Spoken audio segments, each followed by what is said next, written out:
We can start. Yeah. Uh, Everybody, thank you so much for making time for this. Just give me 1 minute and we will start now. So my name is Kushi and I am an associate here at Rise. I just want to thank Peter for joining us today. He is going to be our speaker and he is the founder of Princeton College Consulting, and he's helped students across the world get into top universities like MIT and Stanford. And he is known for his expertise in character-based admissions. So we're going to be diving into admissions and just his overall insights being part of this field. So please feel free to drop in your questions in the group chat, and we will take all of them towards the end. But if there's anything pertaining to what Peter is currently talking about and you'd like it to be addressed on the spot, you can just raise your hand or message me personally, and I'll see if that can be managed. So yeah, over to you, Peter. Thank you so much again for making time for this. Thank you, Kushi, for that nice introduction. And thank you, everybody, for joining us. Kushi, I was wondering if you could just do those two quick poll questions, Yes, just so we yes. get a sense, and then we'll jump in.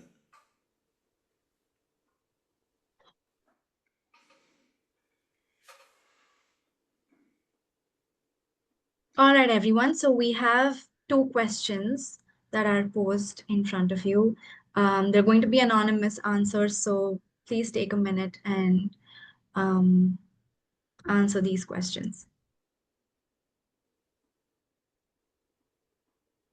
All right, we see a lot of students here in 11th and 12th grades. Yes.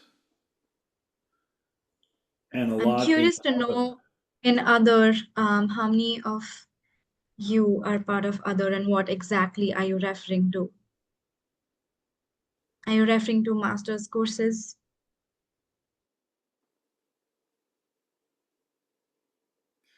Yeah, please type into the chat if you answered other, just give us a little bit of specifics of where you are.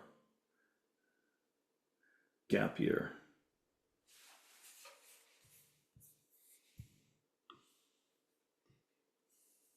Gap year, gap year. Already doing a bachelor's, so that could be grad school.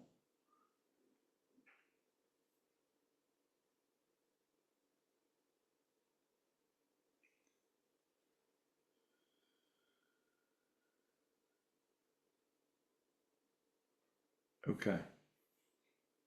Well, for those of you who are in the other category, looking at graduate school, pretty much everything I'm going to be talking about today is going to apply as well. Some of the weightings across some of the different elements of the holistic review process may shift a little bit more to the academic side at the grad school level, but the things I'm going to talk about here are going to apply equally to applying to graduate school as well in the United States. So, um,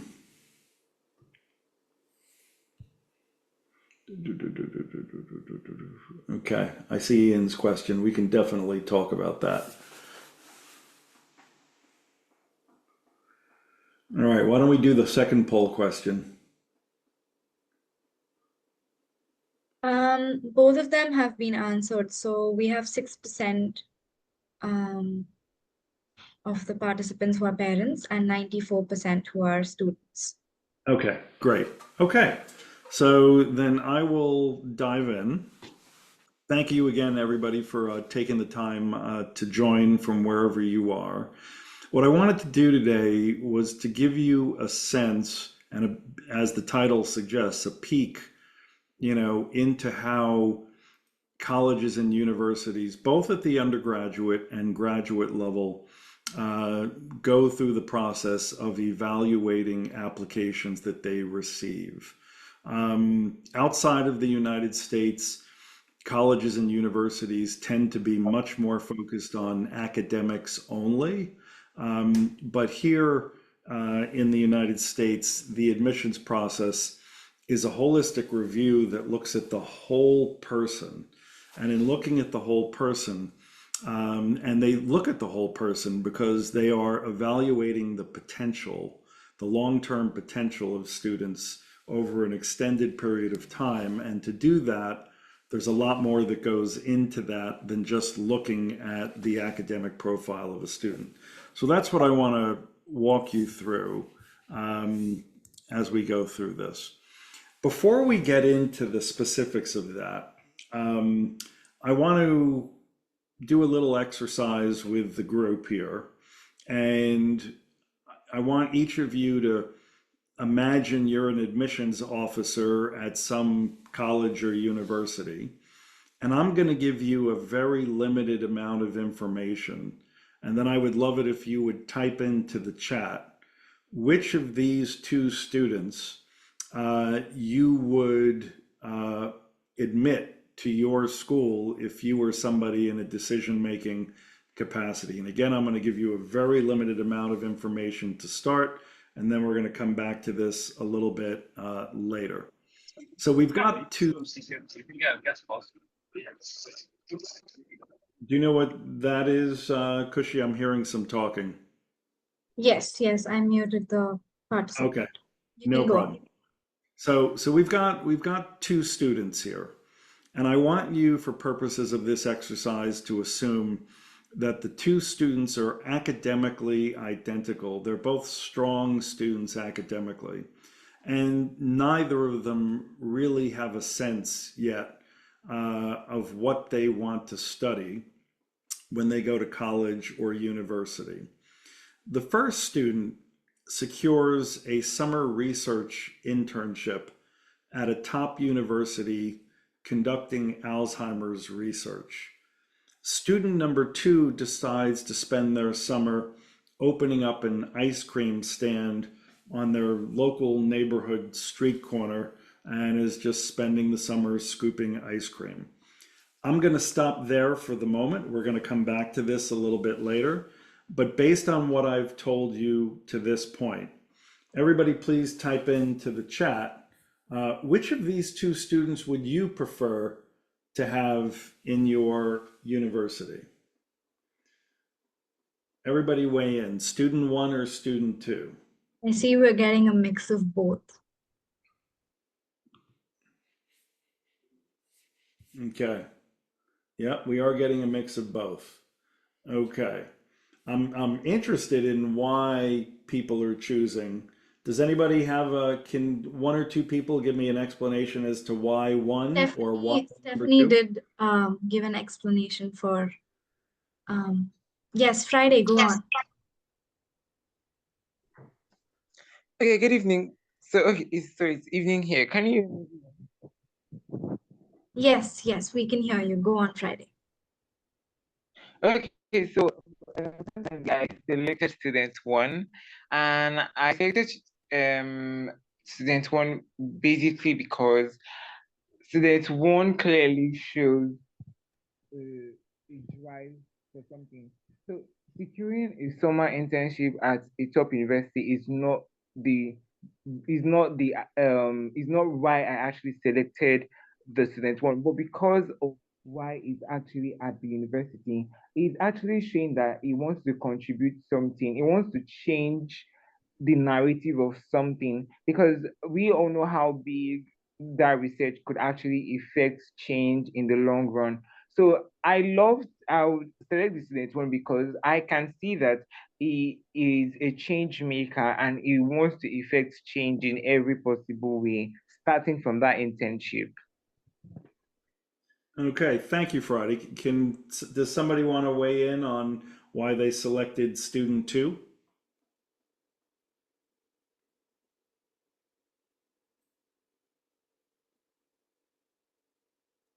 No? Okay, that's fine. We will come back to this in a little while.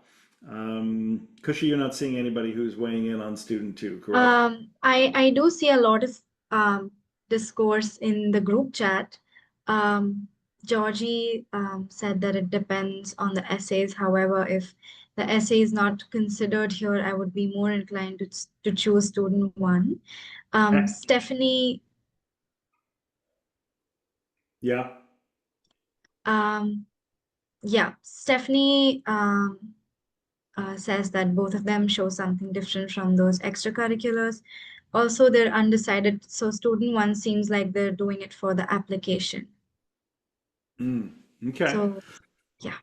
Yeah, and at this stage of the discussion, the only information I really wanted you to consider was the information I gave you. I'm actually going to give you some more information in a little while, and then I'm going to ask the same question again. But thank you for everybody for chiming in. But let's continue with this. So the holistic review process that schools in the United States go through looks at four different pillars. And I'm going to step you through these four pillars so that you have a sense of how this works. Suffice it to say, and again, this is going to apply pretty much equally at the undergraduate level and for graduate school, whether it's master's degree programs, PhD programs. But having said that, there is going to be certainly at the graduate level a bit more weighting applied on the academic profile. But each of these four questions are still going to be very much in play. And suffice it to say that the more selective the school is that you end up applying to, the more you're going to have to be demonstrating these four pillars at a very substantial level. So I'm going to step through these now. So the first pillar looks at everything that you do inside the classroom, right? They're going to be looking at the rigor of the curriculum that you've taken at whichever school you are currently attending. They're going to be looking at your grade point average. They're going to be looking at your standardized test scores. Many schools are optional still, but that pendulum is swinging backwards in the direction of schools really starting to require them again. And then it's also going to include things like advanced placement. If any of you are attending international schools that follow either an American or a British system, AP or an international baccalaureate system, these things will also come into play. So the first question looks at everything you do inside the classroom. And the question, and by the way, these questions are going to sound very simplistic. But like anything else, the devil is always in the details. And the question they're simply going to ask is, if we admit you, can you thrive academically at whichever institution it is that you are applying to? And there's a few things for you to be thinking about here when it comes to this. The first is, and I'm sure all of you will have a sense of this first element, the definition of thrive is going to be very different from school to school. What I'm referring to is the differences in the levels of selectivity, right? Getting into an Ivy League school is going to be much more selective than getting into sort of, let's say, a mid-tier school. And so that definition of thrive is going to be very different from school to school. Where this process really starts to diverge from schools outside of the United States that tend to be much more academically focused is that here you do not need to be perfect academically to get into the very best schools. You just need to be meeting that school's minimum threshold for where they would want to see a student academically that will give them confidence that that student can not only handle the work that's going to be put in front of them, but that they will be able to thrive in the process. And then, as long as that student is at or above that minimum threshold, at that point, they're in the game, and the decision to admit or not admit that student almost entirely is going to come down to what they do with pillars 2, 3, and 4, which I'm going to come to in a minute. So, in other words, you have to think about this first pillar, this first question, as nothing more than a filter that gets a student into the discussion at any given college or university, right? Schools do not make admissions decisions purely based on a student's academic profile, because in a holistic review that looks at the whole person, where they are trying to get a sense of the long-term potential of a student, academics are not the only element or criteria that go into that decision-making process. And so the key here is that at schools where you're at or above, you're in the game. At most schools, if you're applying to a school where your academic profile is below that minimum threshold, and this is not black and white, but in the vast majority of cases, it will be automatically disqualifying, because the first thing they're going to review in an admissions application review process is they'll look at the transcripts, the curriculum, the grades, the test scores, just to ensure that the student is meeting that minimum threshold. And then again, as long as you're meeting it, you're in the game, and then the decision gets pushed to pillars 2, 3, and 4. So now we're going to move on. And that's here what I'm just said here. A significant portion of this decision ultimately gets made at that level. So now I want to move to the second pillar. And the second pillar, and let me just rephrase this. This is from here on in this discussion, this is where the admissions decision is going to happen. Question number 2 looks at everything you do outside of the classroom. Think extracurricular activities, whatever they may be. Extracurriculars also include things that students do on an informal basis that they do on their own, for their own enrichment, for their own growth. It does not necessarily have to be formal activities that students engage in. And the question that they're going to be asking is, if we admit you, are you in college and beyond, likely to do meaningful things with your life? And there's a few things to be thinking about with this question. The first is, this is not about how many, excuse me, this is not about how many activities you have on your resume. It's not about quantity. This process is entirely about the quality of the experiences that you have. And when I talk about the quality of the experiences, I am not referring to how impressive something looks on a resume, with very, very few exceptions. And there are exceptions.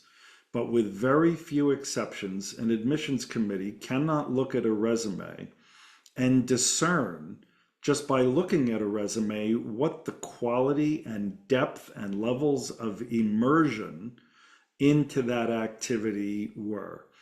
The way you're going to demonstrate the quality of the experiences that you're going to be talking about in your applications is going to be through the college admissions essays that you're going to be writing, and through any of you who end up taking interviews at the schools you end up applying to, and through the letters of recommendation that are going to be written on your behalf. So what they're going to be looking for in this process is how you have pursued the activities that you have chosen to invest your time in during your high school, or for those of you applying to graduate school, those of you during your undergraduate, time, okay? And what this is about, it's entirely about the level of immersion into the activities, because you have to be, if you go back to what I said at the outset, these 4 pillars that admissions committees are going to be looking at, you're going to have to be able to demonstrate these things at very substantial levels, the more selective the schools are that you end up applying to. So they're going to be looking for those levels of immersion. And if you think now about questions 1 and 2, the academic pillar and this extracurricular pillar, these 2 questions are designed to evaluate your potential, both in and out of the classroom. And that brings me to the 3rd pillar. The 3rd pillar looks at everything you do academically and extracurricularly, everything you are doing both in and out of the classroom. And the question that they are going to be asking here, quite simply, is, are you authentic? And authenticity is a tricky thing, because authenticity or a lack of authenticity can show up in an application in many, many different ways and shapes and forms.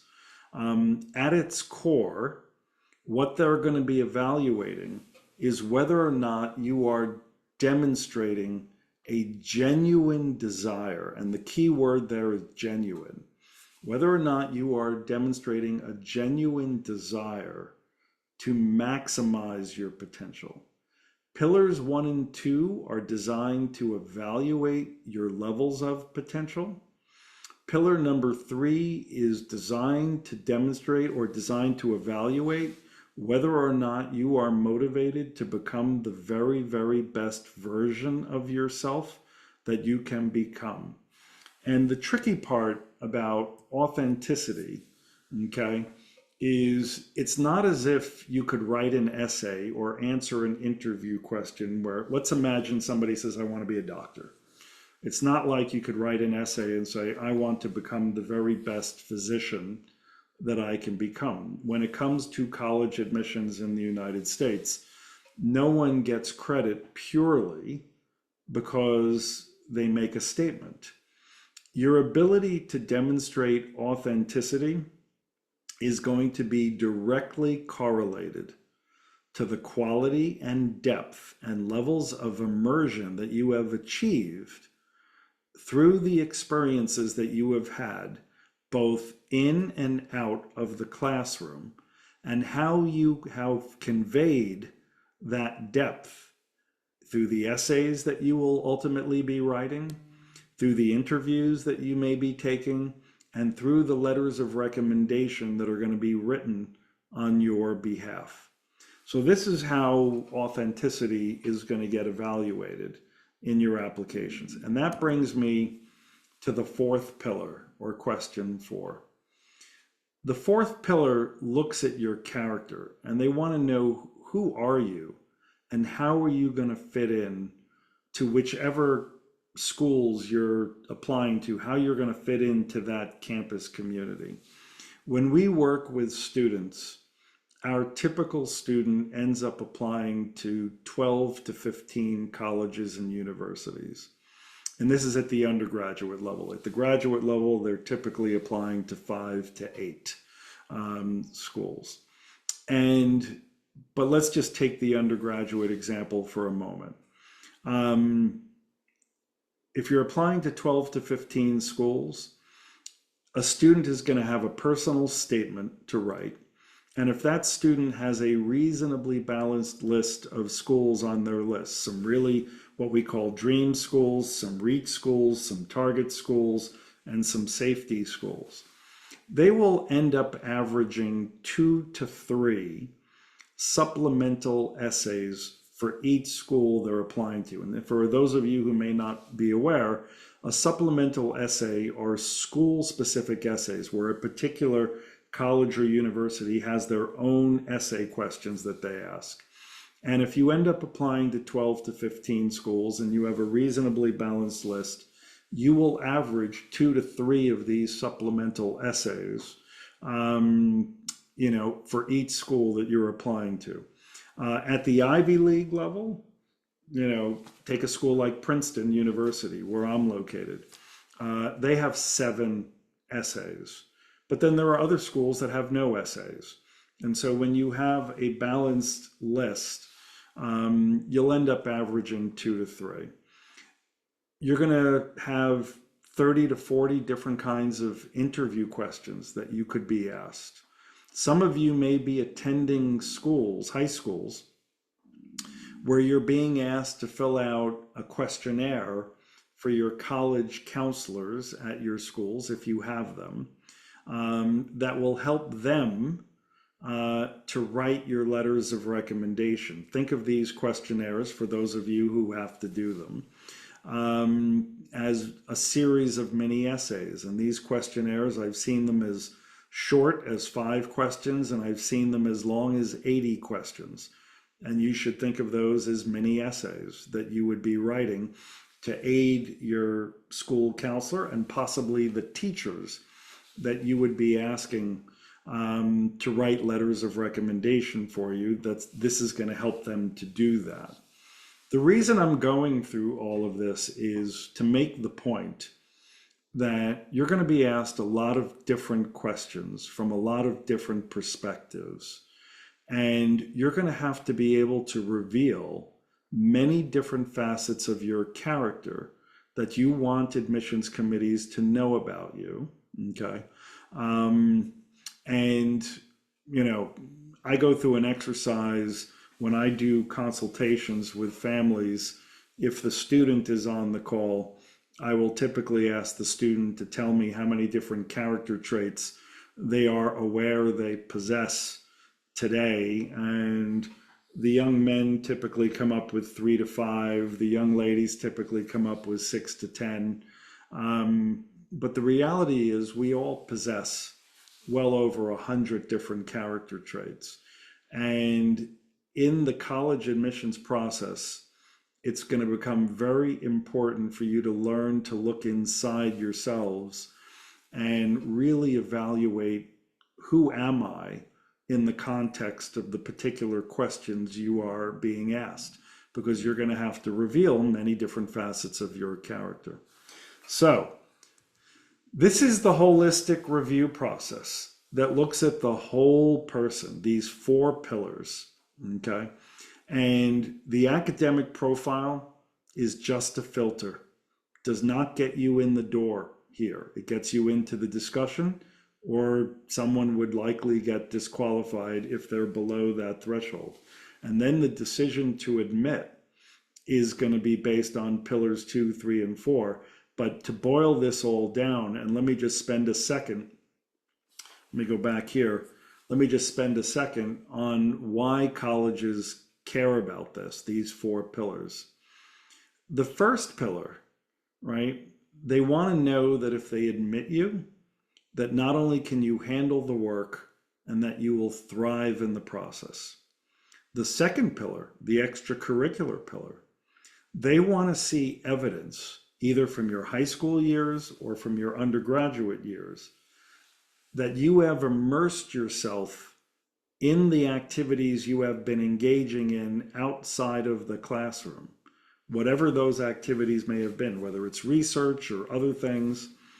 They want to see evidence of the levels of immersion that you have gone to in these activities, such that it will give them confidence that once you are on their college campus engaging in extracurricular activities, that you will immerse yourself to similar levels, because that is a large part of what will contribute to creating a vibrant campus community.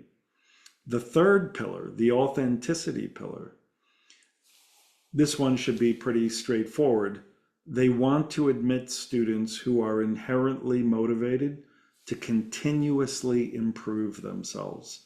And the last pillar, the character pillar, they want to understand who you are and how you will fit into their campus community. This is why we have a holistic review process that looks at the whole person.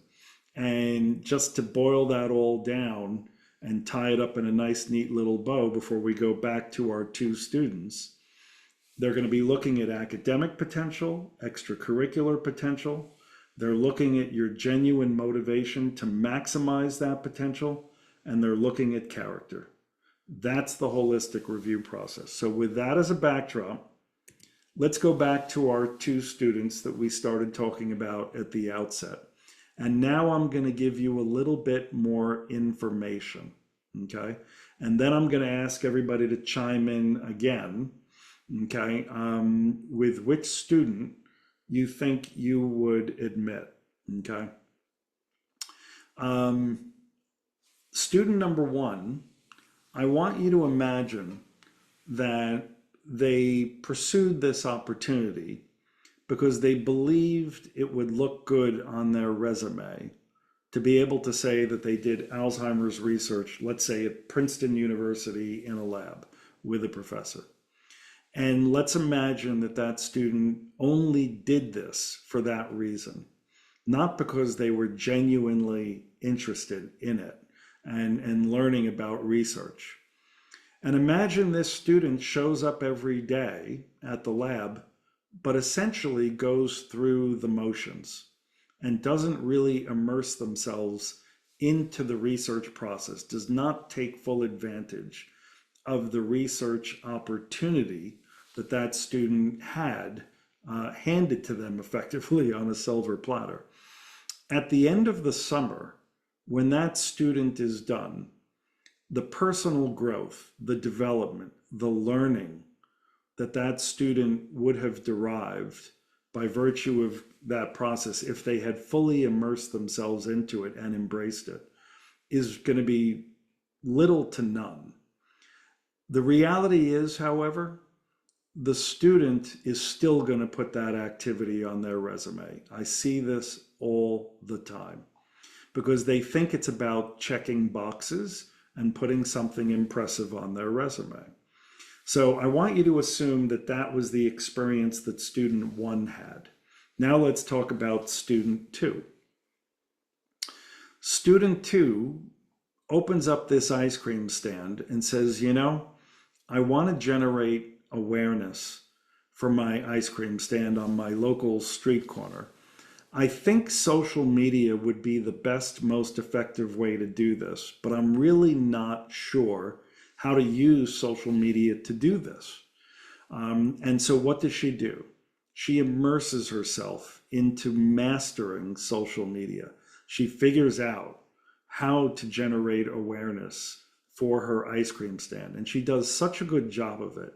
Her ice cream stand is doing so much business, she decides to open up a second ice cream stand. And now she has to think about, where am I going to locate that ice cream stand? How am I going to raise awareness for that ice cream stand? I'm going to have to worry about hiring people. I'm going to have to worry about inventory management. I'm going to have to worry about the finances, on that. And imagine she works her way through all of those things. And at the end of the summer, she's got two pretty successful ice cream stands. Now, let me ask the same question I asked earlier. And if everybody could just chat in, which of these two students would you want to admit to your college or university? Yeah, okay. We're pretty much We have a getting lot of student, folks saying student two. we're getting student two across the board. Yeah, pretty much. And the point I'm trying to make is many students want to do research. And if you want to do research, you should absolutely do research. In this particular student's case, for whatever reason, that wasn't his thing. For us, many of our students, I'd say 80% of our students are interested in STEM. The vast majority of those are interested in research. They all want to do it for the right reasons, and that becomes a fantastic reason, to do research. The point I'm making here is colleges and universities do not care what the activities the students are engaging in. There are 3 million, just in the United States alone, there are 3 million students graduating from US high schools. And then there's tons of students outside of the US who aspire to come to the United States to attend university. And the universities don't expect everybody to go on and become a doctor. They're looking for Shakespeare lovers, they're looking for historians, philosophers, engineers, doctors. They're looking for everything because they're trying to build a diverse community of attitudes and interests. So they really do not care what students do with their activities. And there is an exception to that, which I'll speak to in a second.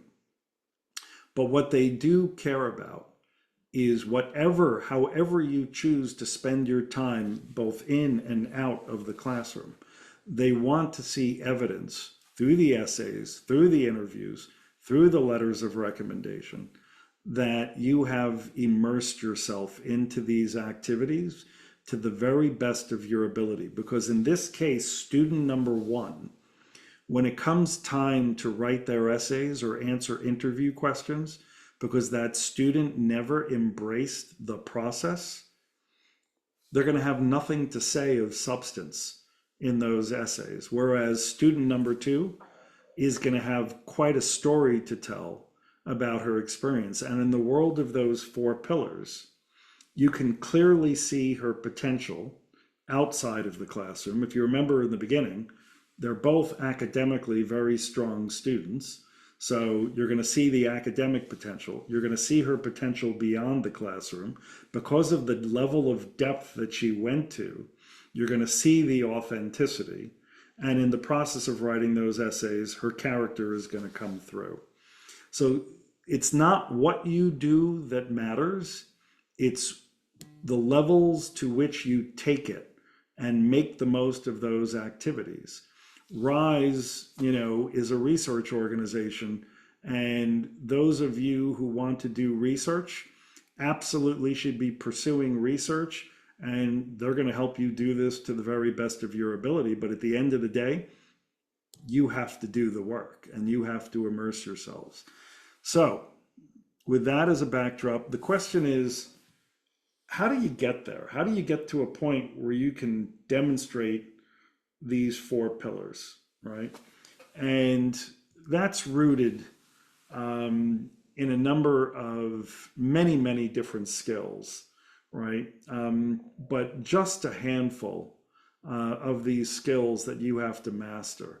And by the way, sitting on top of skills is this idea, and this sort of traces back to authenticity, right? You have to be genuinely motivated to become the very best version of yourself that you can become. And that always has to be driving your thought process. If your goal, and this is what I'm going to say something now that's going to be a little subtle and nuanced, but I cannot tell you how true this is. It's incredibly valid and true that schools will spot the difference between the two things I'm about to say. If you're in your mind, if your goal is to get into Harvard, to get into an Ivy League school, to get into MIT, typically what happens is the mindset that goes along with that is they think, I have to do this, I have to do this, I have to do this. So it becomes an exercise in checking boxes. The reality is getting into these schools should never be the goal. The goal should be, how do I become the very best version of myself that I can become?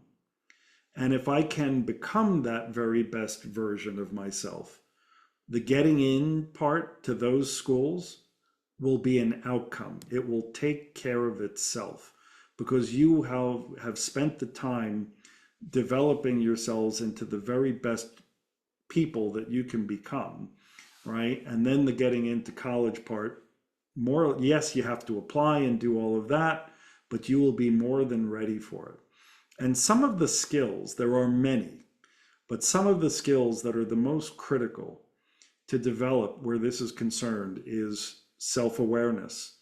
You have to be able to reveal, as I said earlier, many different facets of your character that you want admissions committees to know about you.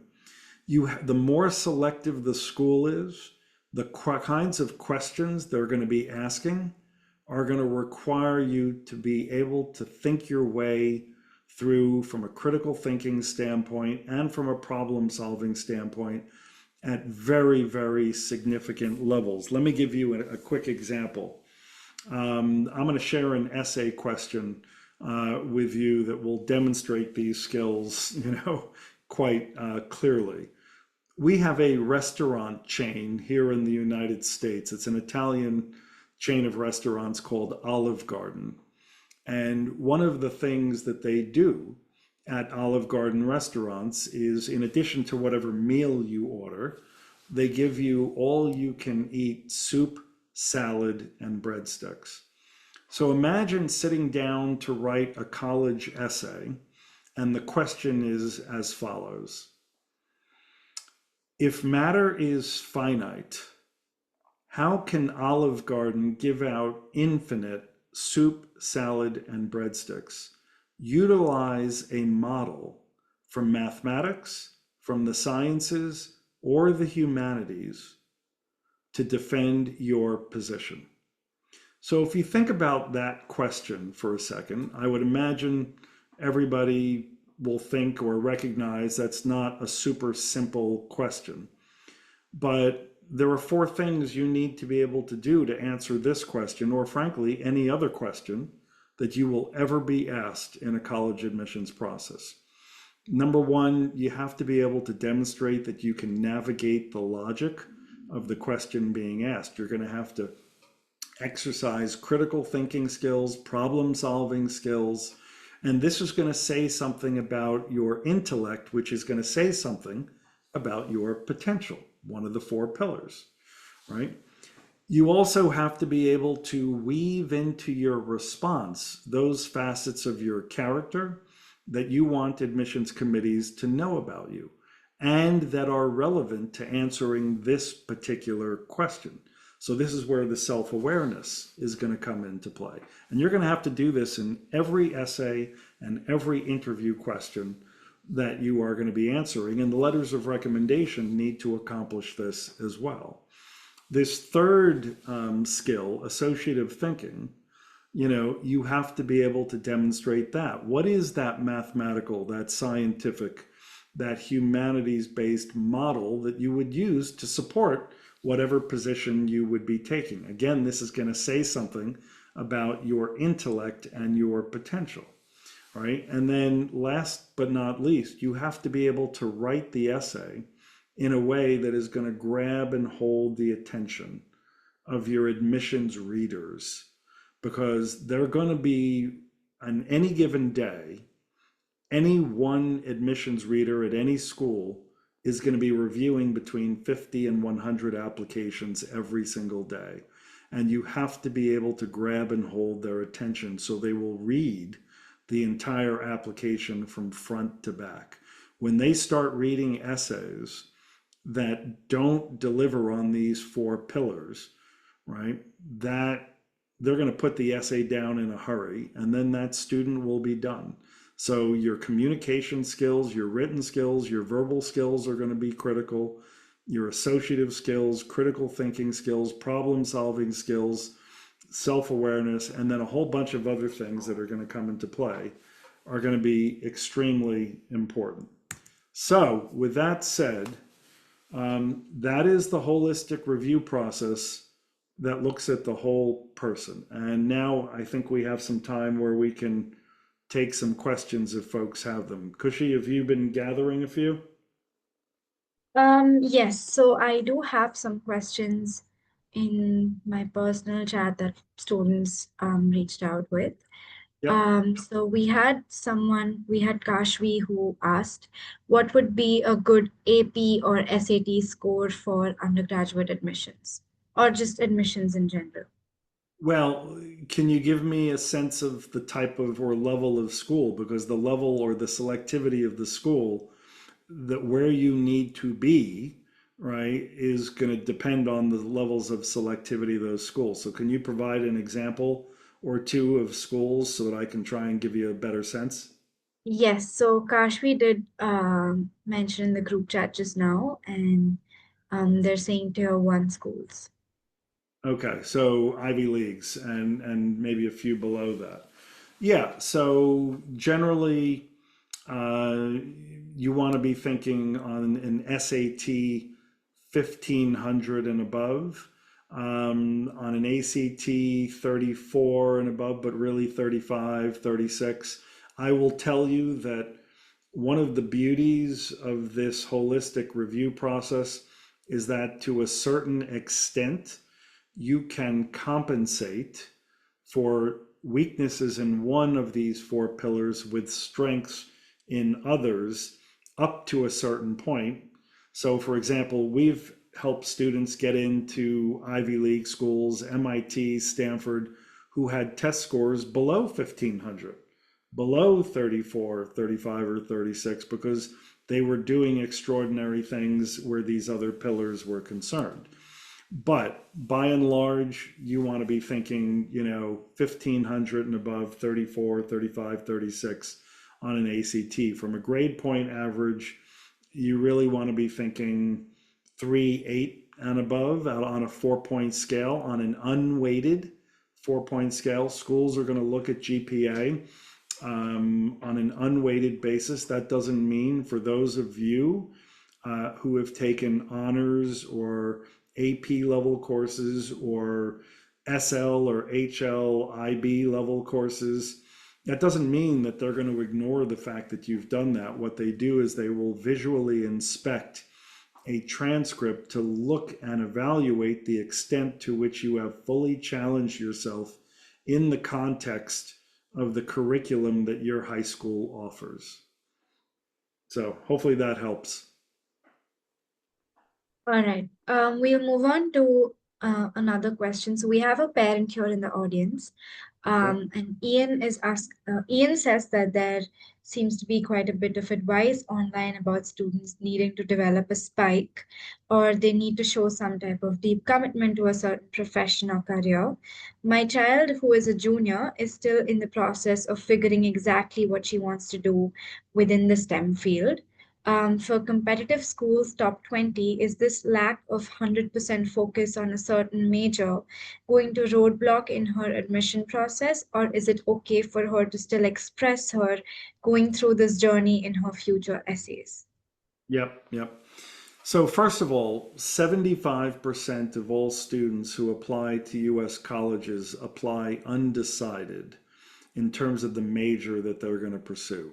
The 25% who apply into particular majors, once they get to college, at some point during their tenure in college, about half of them end up changing their major course of study, right? So take that one piece of information. Colleges have no expectation that students are going to know exactly what it is, what they want to study or do with the rest of their lives.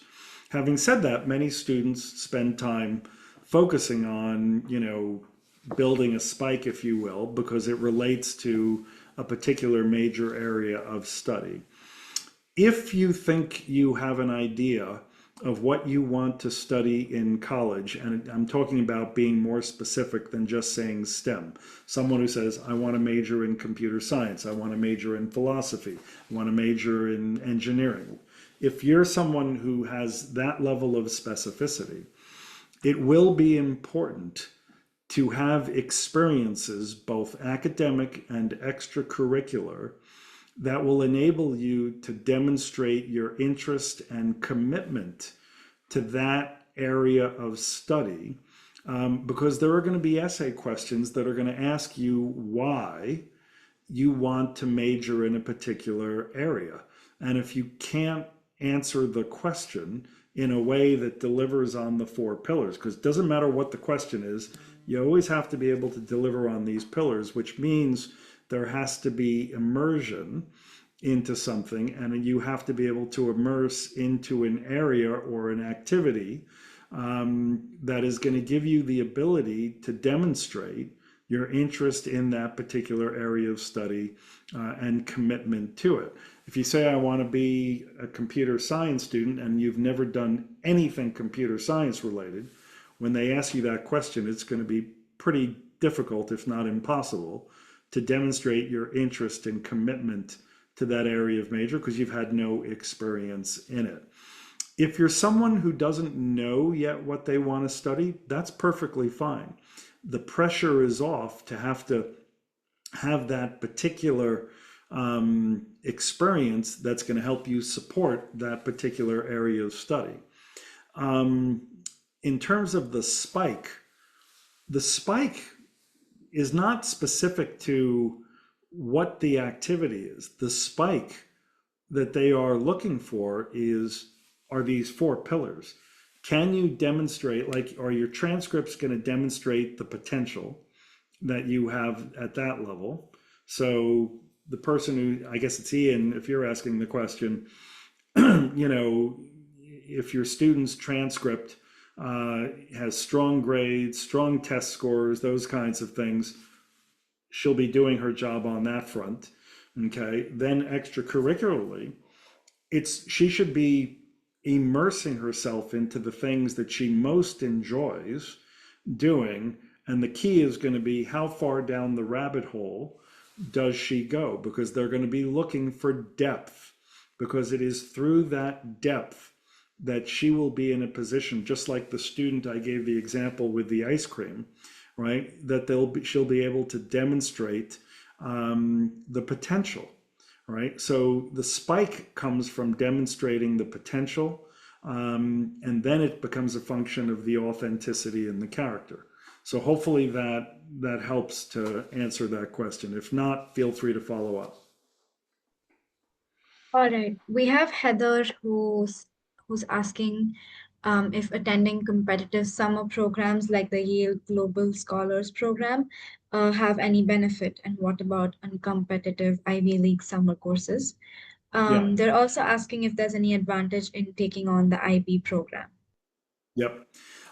So to the first question, there's one exception to this, okay? But everywhere else, the answer to that question is no.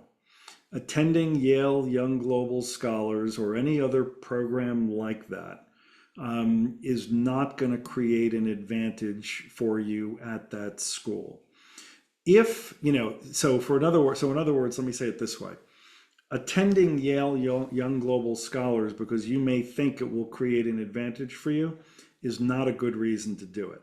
If, on the other hand, you are interested in a particular area of study, and attending Yale Young Global Scholars would help you validate whether or not you are genuinely interested in that area of study, that's a great reason to do it.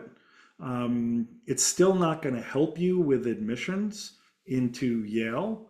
What ultimately is going to help you with admissions into Yale is the extent to which you immerse yourself into that experience at Yale Young Global Scholars and the relationships you build and your ability to demonstrate the immersion that you've achieved through that program, such that when you write your essays, answer interview questions, or your recommenders, and if you build a relationship with the professor at Yale Young Global Scholars that says, wow, this is a high potential student, I'm willing to write them a letter of recommendation, that's the level at which it's going to help. Now, having said that, there is one exception to this. The University of Chicago has recently implemented a program where if you sign up for and now I'm advertising for University of Chicago, and I should say I have absolutely no relationship with them. They have a summer program where if you sign up for it, they give you the opportunity to apply even before the early action deadlines, and they will give those applications special consideration. Doesn't guarantee admission, but it does enhance the chances, right? That is the one and only school in the United States that has started to doing that. I believe because they've started this, over the next 5 to 6 years, we may see some others follow, but as of today, no. This is the one exception to that. All right. Okay, we'll Oh, move on then to the IB. Yeah, then we had a question about IB as well. yeah. Yeah, so if you're asking AP versus IB, they're both incredibly valuable. They are both well respected by colleges and universities. IB programs are incredibly rigorous. They are powerful in that they give the IB programs follow a set curriculum and a set process, and colleges and universities understand how to evaluate these programs, and they understand how rigorous these programs are. So if you're motivated to pursue an IB program, that can only help. You're also going to be going through a process called the extended essay, right? Which is going to be a long essay project that you're going to be working on, which schools will place value on. Okay, so this is, yeah, I have great respect for the IB programs, but I also have great respect for the AP programs as well. They work very similarly. Okay. Other questions? Peter, we have a question from Stephanie. Yep. If there's extracurriculars that you do over the years but drop before your last year of high school, should you not mention it in your resume and other written applications? So the question's going to be, why did you drop the activity? You know, if you drop the activity because you're no longer interested in it, you know, you're no longer would be doing it for the right reasons, I suppose that's an okay reason to stop doing something.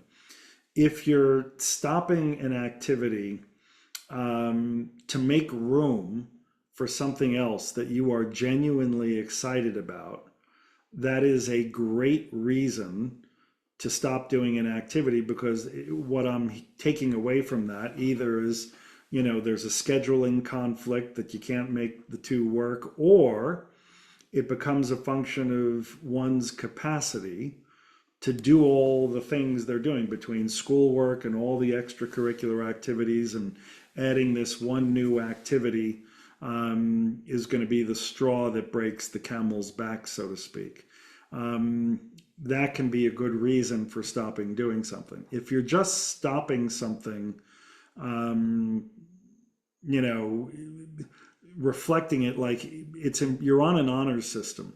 So it's going to be important to sort of accurately reflect on your activity sheet the duration of those activities. Okay. You're not going to get, you know, rejected because you stop an activity, you know, going into senior year. It's a very busy time, you know, for students. But the real question is, why are you stopping that activity? Is it because you know you have to let go of something to be able to have the capacity to do everything else well? Or are you just dropping it because you don't like it? If you don't like it, that is a valid reason. You've learned and figured out, this is something I do not enjoy. And in the world of authenticity, you know, that's something you can speak to in an additional information section of an application to explain why you stopped doing something. And you can totally neutralize any negative perception you may be thinking an admissions committee may have, provided you're positioning it right and doing it for the right reasons.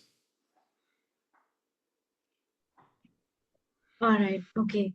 Peter, I've noticed that Friday has had their hand raised for quite a bit. So Friday, if you Yep. could unmute and just ask your question, and Peter will be happy to address it. Thank you so much. Finally. Okay. So, um, first of all, I want to say a very big thank you to the Rise Education and Mr. Peter for hosting creating this event. It really means so much to me and to everybody in the call. So my question basically is quite personal. I'm currently a penultimate year student studying philosophy in the university in my home country, actually in Africa. And I have interest in environmental sustainability. So particularly, I'd love to further that interest for my master's. And I would love to, for Oxford, there's this program called the Masters in Sustainability, because I also have a startup that is actually So I would say I started a startup that was like um last year, and what we actually do is we try to redefine the e-commerce system. We enable customers to be able to, calculate their carbon footprint per purchase. And previously, I've had like extracurriculars that actually tailor around environmental sustainability. However, I also have interests that actually relate to law because I'm very fascinated at the intersection of, environmental sustainability and then law is something I'm always fascinated by. So I'm now in the should I say I'm currently on the crossroads because I don't know either. Do you think it would be possible if, okay, upon my graduation, which is next year, I could call, I mentioned I'm studying philosophy now. Do you think it would be possible, or do you think it is feasible that I could get an admission to Harvard Law School to major in environmental law? Or do you think I should just further in environmental policy or sustainability enterprise or something that relates to that actually, because there's a program that which is like SEE, sustainability enterprise, and some other thing I've forgotten by now. But yes, those like SEE. So that's a program. So I'm currently like in the mix, and I'm really, really love if you could help me with professional advice. Thank you. You cut out a little bit at parts of that, but I'm going to try and answer your question as best as I can because I may have missed a thing or two. But and let me just and Friday, stay unmuted because I want you to confirm. I'm going to tell you what I think you're asking me, and let me know if I've got it right. Okay. I think I heard you asking me, should I apply to law school directly and pursue a specialty in environmental law, or should I go and do a master's level program in environmental science or sustainability or engineering and do that? And then I think I also heard you mention something of wanting to do that in the UK, maybe at an Oxford. Did I hear all of that correctly? Yeah, very well. Yes, yes. Yes, yes. Okay. Yeah. So, I mean, that's the kind of thing that probably should require some more discussion, but I'll do the best I can. Friday. Um, Also, keep in mind there's a third option here, which is you could go get a master's, environmental sustainability, build up your expertise in that, and then pursue law school, right? After the fact. It's also possible that there are programs out there, whether they're in the UK or in the United States, where you could do, a master's and a JD at the same time. Okay. So you could be getting the master's in Mm. environmental science or sustainability at the same time that you're pursuing your law degree. So it doesn't necessarily have to be an either or discussion. Um, I happen to be of the mindset that if you're interested in the law, okay, building up expertise in that, in environmental sustainability, and then going to law school for that specialty would make you quite a formidable lawyer because you'd be an expert, right, in the workings of environmental science or engineering or sustainability, and would be able to apply that to the law. Versus you go to law school, you study a specialty in environmental sustainability, but without the underlying technical expertise to really fully understand it. My leaning would be to build the expertise, the underlying expertise, and then pursue the law degree, right? Or pursue them both at the same time. Does that make sense? Yes, it actually makes so much sense because okay, so I figured the correct degree is actually Masters in Sustainability, Enterprise and Environment, or then Masters in Policy and Environment. So yeah, I actually figured, but now do you say I can actually do the Masters in Law and Environmental Sustainability simultaneously in the same school or in different schools and countries? Same school, right? So whichever university that you would be applying to, that many of them offer joint programs where Okay, you can pursue both at the same time. You'll have to do your research to figure out which those schools are, but yes, they're definitely going to exist. okay. That's actually very cool. Okay, that's very, very cool. So I think I will just stick with I will end up making a decision. I really do appreciate your input. And I wanted to ask, how can I reach you personally if I want to reach you? You see the QR code on the screen? Just Yeah. uh, take a snapshot of that, fill out a little bit of information, and then you could be able to shoot an email in, which I can get. And Okay. my personal email address is peter@princetoncollegeconsulting.net. Okay. Thank you so much. Yep, yep. Kushi, do we have other questions? And are we okay on time? Yes, yes, we're a little short on time, but we can take, I think, two or three more questions.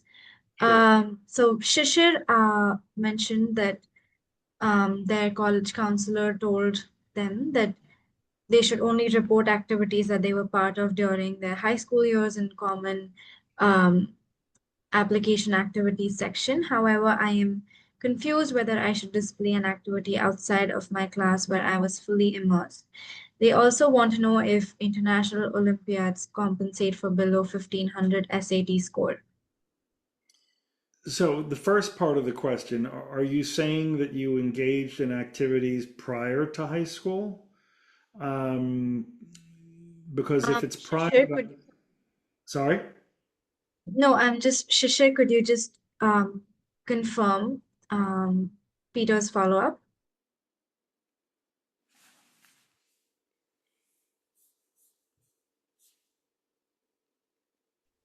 Prior and after, like a passion, is what Shishir is saying.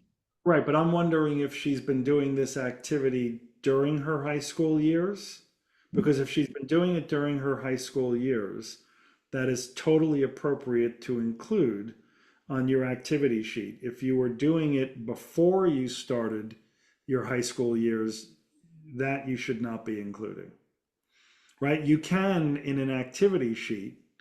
Okay. Like, for example, you wouldn't put an activity you did in fifth and sixth and seventh grade and then stop, on an activity sheet for college.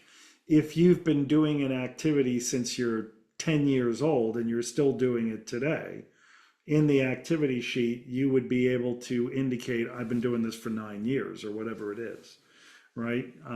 That would certainly be fine. But you're not going to be putting, generally speaking, activities you did before that, before high school. What was the second part of the question? Um, Hold on one second. They asked if international Olympiads compensate for below 1500 SAT score.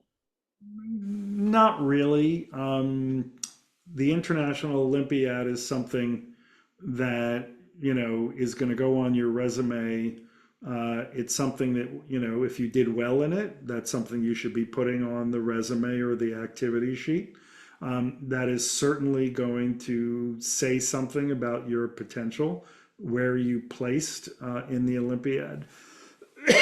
You know, there are many schools that are still test optional.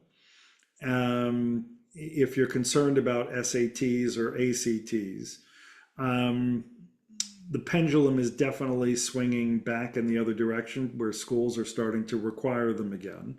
But if you have very, very strong grades and you go to a very rigorous, well-respected high school, um, then sometimes you can get away without reporting an SAT or an ACT score. But the other thing to understand is that the reason schools went test optional was first and foremost during COVID. It was not practical to take the exam.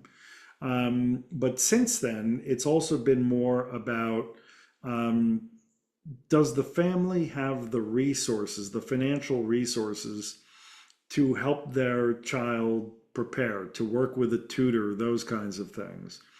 And they wanted to make the test optional, particularly for students who come from backgrounds where the family does not have the resources necessarily to pay for tutors and help like that.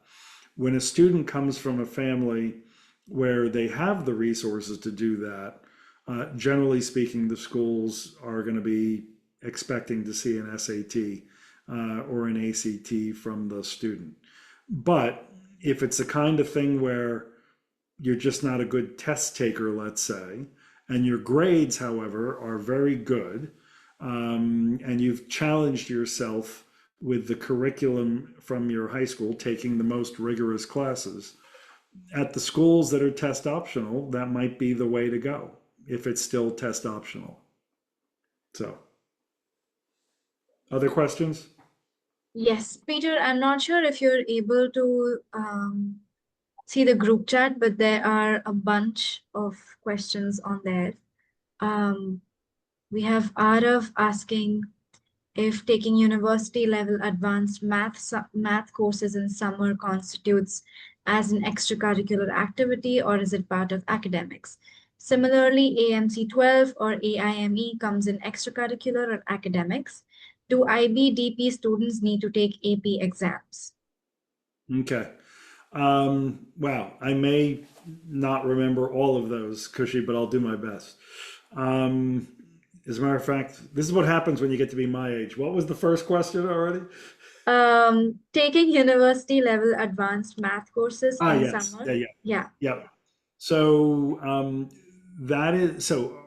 If you're going to get a grade that's going to get added to your transcript, that's going to get considered under the academic side of the equation. If you're taking this advanced mathematics course during the summer and the grade is not going to become part of your academic record, it should be viewed as an extracurricular activity that you put on your activity sheet as something that you did. And it's going to demonstrate that you're going above and beyond, what's being taught to you in high school. Presumably, if you're doing that, you're doing it because you're maxing out on the curriculum that's being offered at your high school, right? And that would certainly be a useful thing to be able to show. So that's the first one. What was the second one? The second one was similarly AMC 12 or AIME comes like if it falls under extracurriculars or academics. And Absolutely extracurricular. That's going to be viewed as extracurriculars, and depending upon how you perform in it, at a minimum, you should be saying on your resume that you do this, right? And to the extent that you placed well or qualified for the Amy's, um, you should be putting down how you did, because that also is going to say something. Okay. What's the third one? the third one is do IBDP students need to take AP exams? Um, no. If you're going to an IB school, okay, you're not going to be taking IB exams that are going to end up helping in the application process, but they are going to see your grades, okay? And they do not necessarily expect you to take AP exams, nor does the IB curriculum teach to prepare students to take the APs. So there isn't going to be an expectation that you're taking APs. If you have the capacity and the desire to self-study for AP exams and you want to do that, and then you take them and you do well on them, that would certainly be something that you report in your application if you're getting fours and fives on the AP exams. But it's not going to be expected if you are attending a school that is a pure IB school. Many IB schools also offer APs, and some students take a mix of courses. And if you're in that situation, you could certainly do that, and that would be perfectly fine. But if you're going to a school that doesn't offer that, there's going to be no expectation that you're doing that. All What right. else have we? We have Devyan.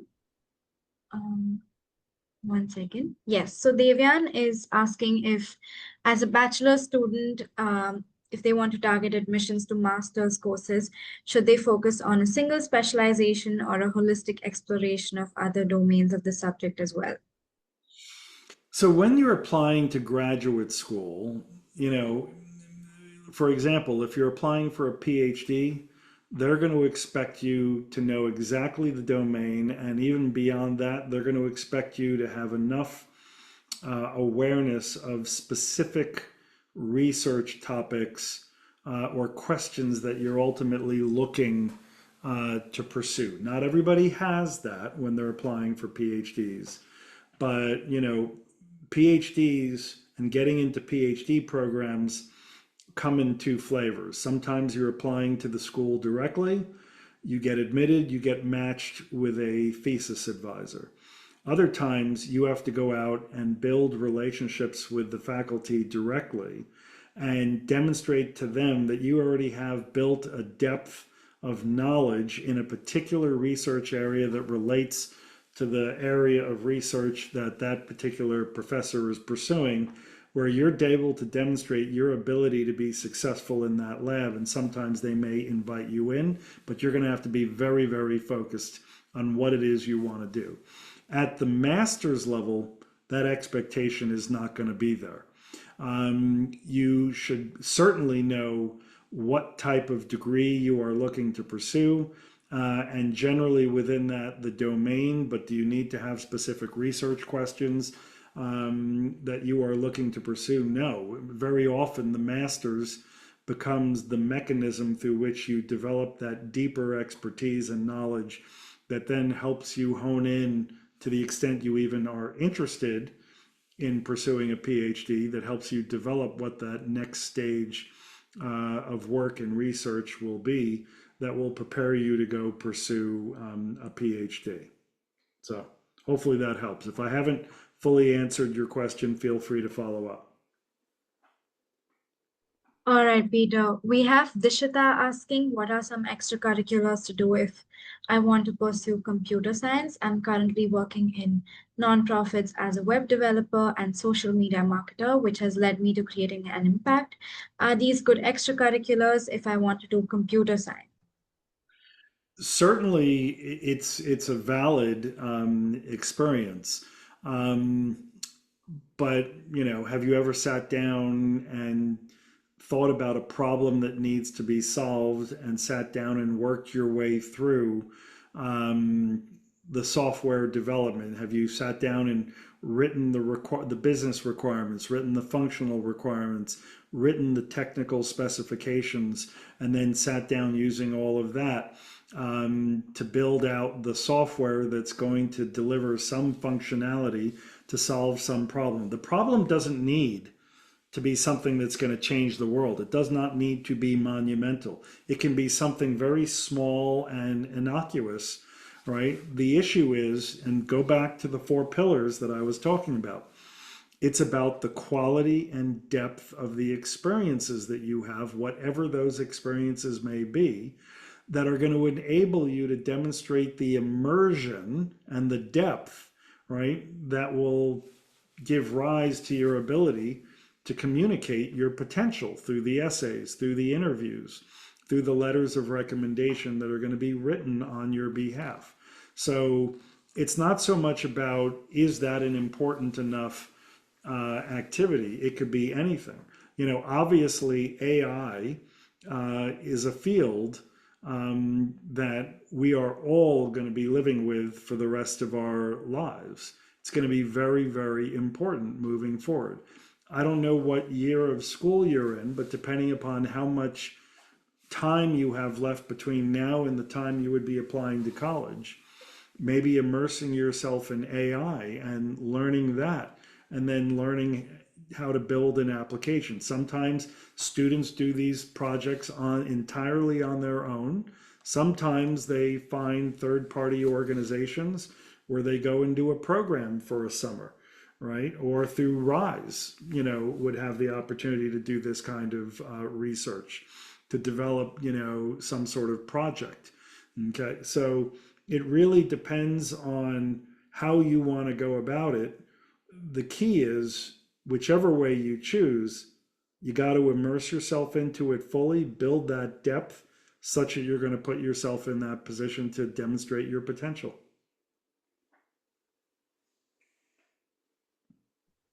All right, Peter. I think we'll take more questions until um,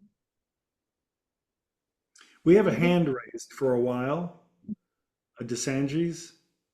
yes. Um, Uh, Thank you. yes, please go ahead. Um, my name's Ariette Desange, from Rwanda in Africa, and what I wanted to ask is, can you hear me? Can I do this? Yes, I can hear you. Yes. Okay. Like I'm a recent high school graduate, but I've been rejected by so many schools. Like last year when I was applying, like I was during my 12th grade. But right now, like now that I'm in a gap here, I've faced so many like failures during my 12th like my 12th grade, which like it's like I got sick and everything, but like what could somebody do like to show them that apart from facing those circumstances and some mental health issues, that she's still able to survive or thrive at the university. So because like I went so down, but in 10th grade and 11th grade I was doing good. My activities are good, if I can say. And so how can a person prove or make strong like their like application so that a person will be able to admit them or see them as a, yeah, as a good candidate? Yeah. Are you saying you were applying to schools in the United States and were denied at those schools? Yeah, Okay. And are you also saying that your grades were good until, did I hear 12th grade, or did I hear that incorrectly? yeah, 12th grade. Yeah. Okay, so when you submitted your 12th grade transcripts, or at least the first half of the year, you were having difficulties academically, right? Yeah, it went Okay. down so bad. Yeah. Yep. So, couple things. One thing is that if you're going to reapply, you're going to want to use the additional information section of the Common App, um, to explain what happened. The trick is it can't sound like an excuse, right? You have to be able to write an essay that explains what happened, why the grades went down, what you've done to address it. Okay, and ultimately your essay is going to have to give admissions committees supreme confidence that if they were to admit you that these problems are in the past, and that you've overcome these issues and how you've overcome them and what you've done to overcome them, such that they will have confidence that they can admit you and you won't run into similar difficulties. Does that make sense? Yeah, sure. Thank you. Yep, my pleasure. And a last question. What Yep. should a person know to put in a resume or not? Like, what are the things to put in a resume and not? If there's a guide or something you can tell us. Well, think of the activities that you have participated in outside of the classroom and, while you've been in high school. And these activities not only include formal activities you have participated in, but also things that you do on your own for your own enjoyment, your own enrichment. For example, and I'll give you two silly examples, but it will make the point. Let's say you enjoy reading and you are an avid reader. Most people wouldn't think of that as an extracurricular activity, but it is. Let's say when you come home from school, you have chores that you do around the house. Though most people don't think of those as an extracurricular activity, but it is. Because the question becomes, these are part of your life experience. And when you write your essays, you're going to be writing about your life experiences.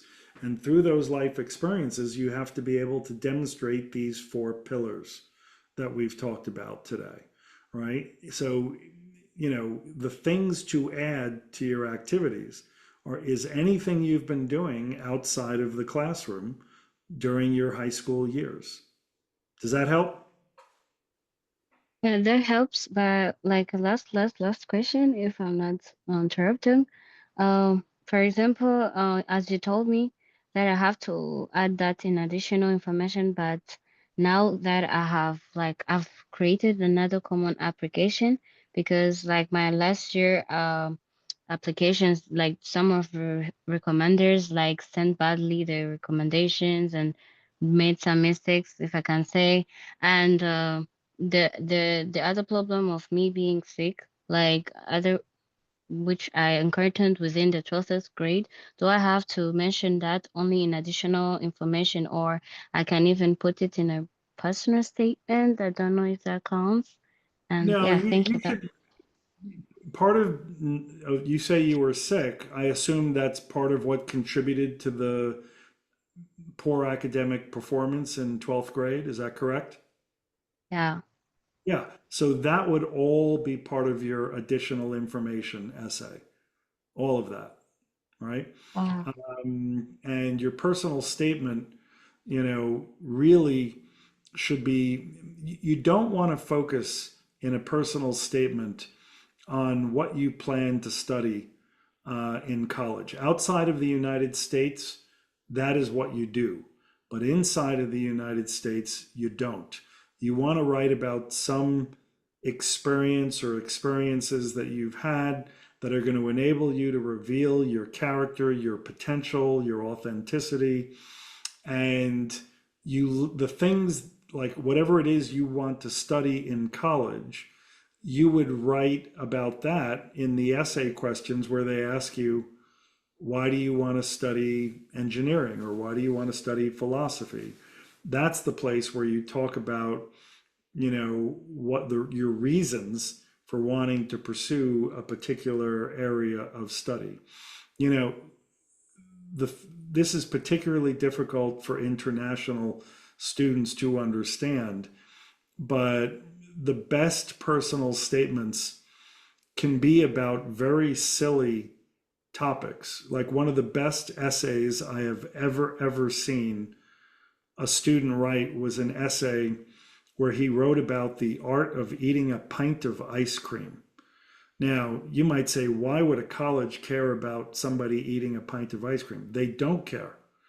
Okay. The story isn't about eating a pint of ice cream. He uses eating the pint of ice cream as a mechanism to demonstrate his potential, to demonstrate his authenticity, to reveal his character. And what he did in his essay is tell a story about how he approaches eating ice cream. And it ended up demonstrating deep intellect because of the insights that he revealed through this essay, insights into who he is, how he thinks, how he views the world. And that's what admissions committees care about. So the personal statement is an opportunity to get very creative, right? And tell a story that can be about something very seemingly unimportant. You know, if you want to see an example, go to Google and Google the Costco essay, Costco, and you will find this was a student who wrote an essay about going to a supermarket. And she tells her story as a 2-year-old, as a 10-year-old, and a 17-year-old. And when you read this essay, what you're really learning about is the evolution of her intellectual curiosity. This student with this essay got into every Ivy League school, got into Stanford, got into MIT. You know, so it's not about, here in the United States, the personal statement is not about reciting your resume. You will have a resume to do that, and essays where they're going to ask you what you want to study.